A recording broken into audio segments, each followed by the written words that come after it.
story of the murdered woman. That night no one could sleep. The lights were on in all rooms.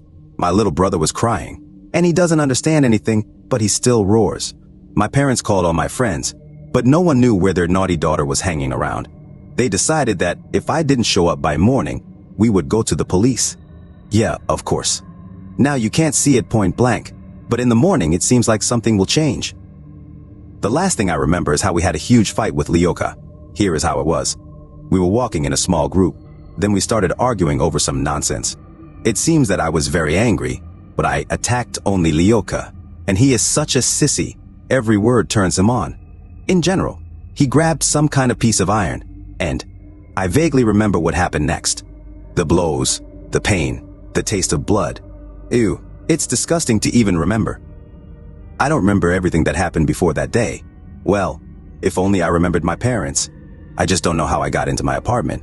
Maybe my feet led me to the right place out of habit. In the morning, the parents, as planned, went to the police. Naturally, I followed them. While they were walking, they were silent the whole way. I felt completely sad. The weather is cloudy, puddles, cold. People are walking somewhere with serious faces. Why is everyone so gray and boring? I remembered some joke from the V Contacti group, and let's tell it loudly and with expression. Then I burst out laughing stupidly, grunting like a complete fool. Suddenly I remembered that I was not alone on the street, but after looking at my parents' reaction, or rather the lack thereof, I remembered that I am now an empty place, at least for living people. But my brother chuckled. Only now I noticed that he was looking at me. Looks like he sees. It's a pity that I haven't learned to speak yet. I didn't teach. How will they cope without me now? The parents were sent to the morgue with a couple of police officers. They say they found a girl my age in a garbage dump. In the trash.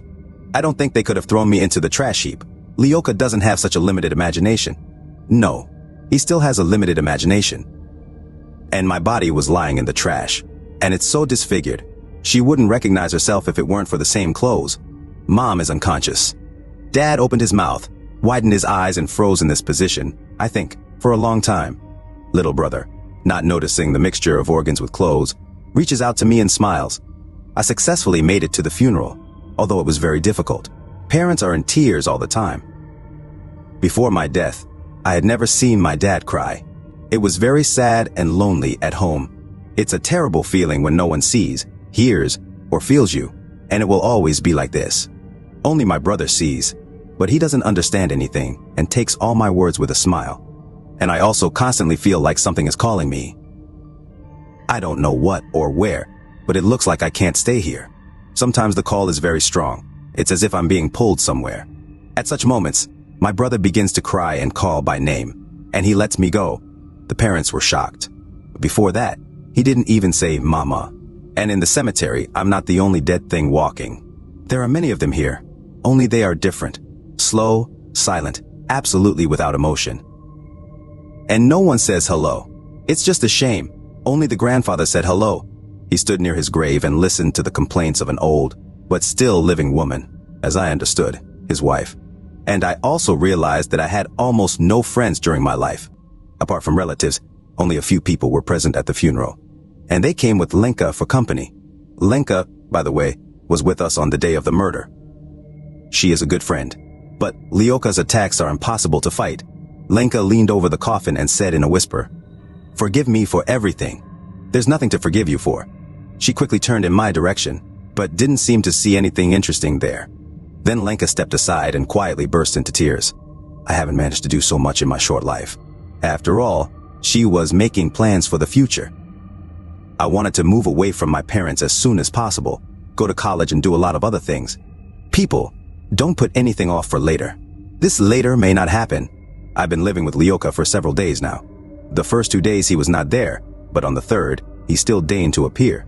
We've been together for almost a week and are having quite a fun time. While my inadequate friend was wandering somewhere, I moved into his apartment. This is, of course, not my first time here, but due to the rapid departure from the body, there are memory lapses. I looked around the apartment again and remembered something.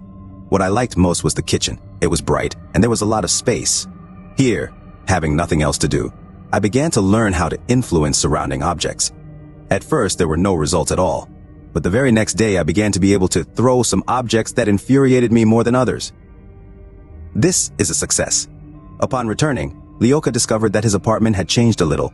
Dishes, or rather, what was left of them. Books, clothes, shoes, underpants, and some other nonsense. All this was neatly scattered around the rooms. Well, the refrigerator and some cabinets were also toppled over. Lyoka ran around the apartment, then called his girlfriend Katya. Apparently she had keys. I seem to remember this Katya. I never liked her. Dresses like an adult and at the same time acts like a child.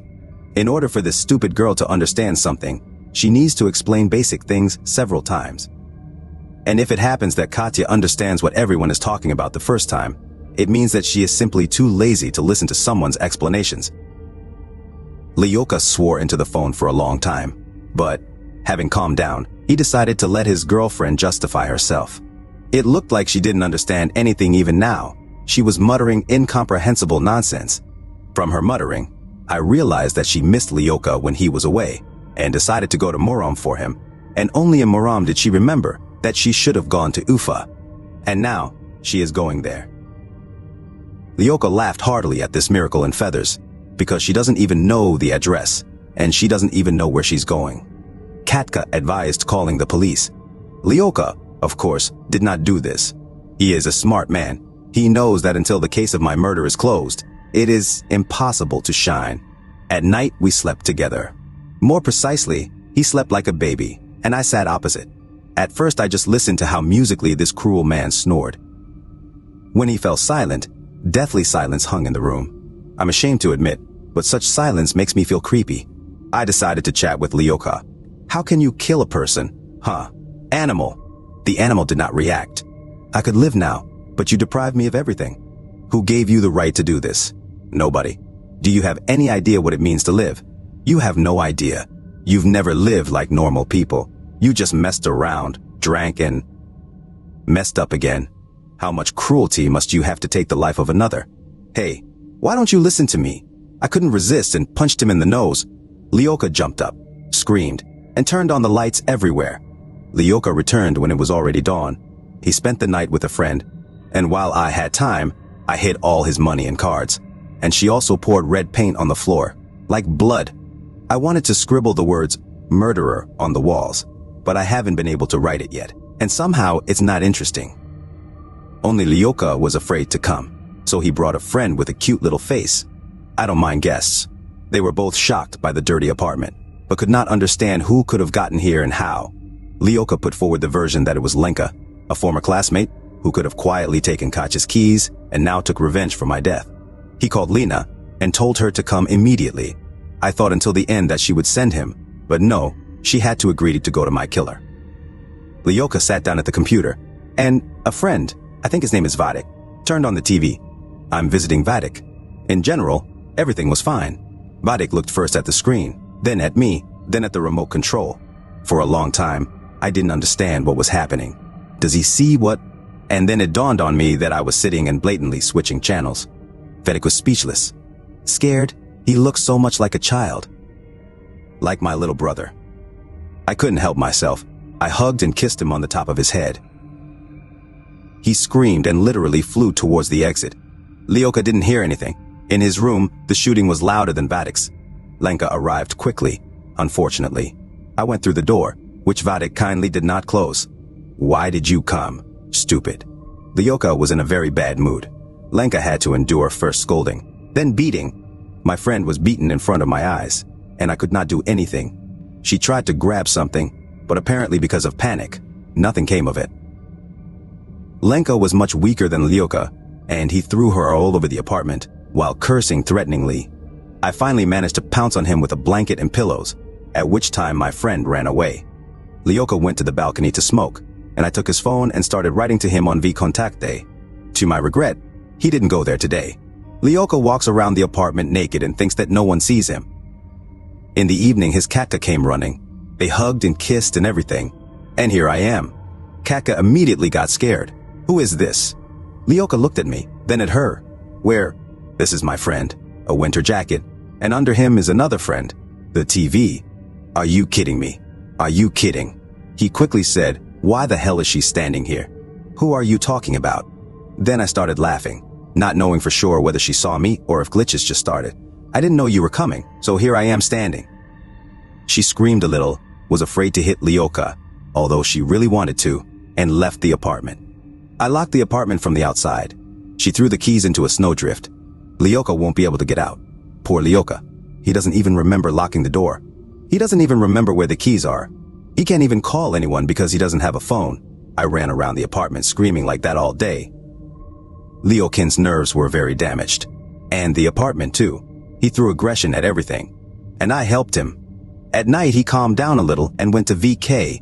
There were a lot of messages from Katya, but he didn't have time to read them because he saw messages from my beloved. Hello. How are you? I'm doing great. I hope to see you soon. Looking forward to it. I look at you every day, but you don't notice me. That's sad. But don't worry, I'll fix it soon. You're a fool, Katya. Left me alone. It's cruel. Don't you think so? Lyoshenka can't get out of her apartment. Turn around. He turned around. Oh, damn, what a face he has. I've never seen anything like this. It seems like he's going to die now. That's it. Hysterics again. Lyoka locked himself in the room. Yes, it helps a lot. I decided to go to the kitchen for now. Let him get over it. There I went to my V-Contacte page. I started looking at photos of me alive. I remembered friends, family, life. I probably would have cried if I had something to do. I put on Lyokin's robe with a hood and entered the room. Already completely unable to control himself, Lyoka attacked with a knife. Sorry, robe. Seriously. While he was tearing up the good stuff, I sat down at his computer and began writing a confession to the murder. Everything there is to the point, with his rude words. In general, you can't find fault. The printer printed about 30 such confessions. It's more reliable. Enraged Lyoka looked like someone dying in a mental hospital. I am pleased. I hit him several times. Goodbye, left the pillows and went outside. Naturally, she didn't forget to unlock the apartment. Otherwise, they would say that he didn't kill himself. When I came down from the 5th floor, Lyoka was already lying dead on the frozen road.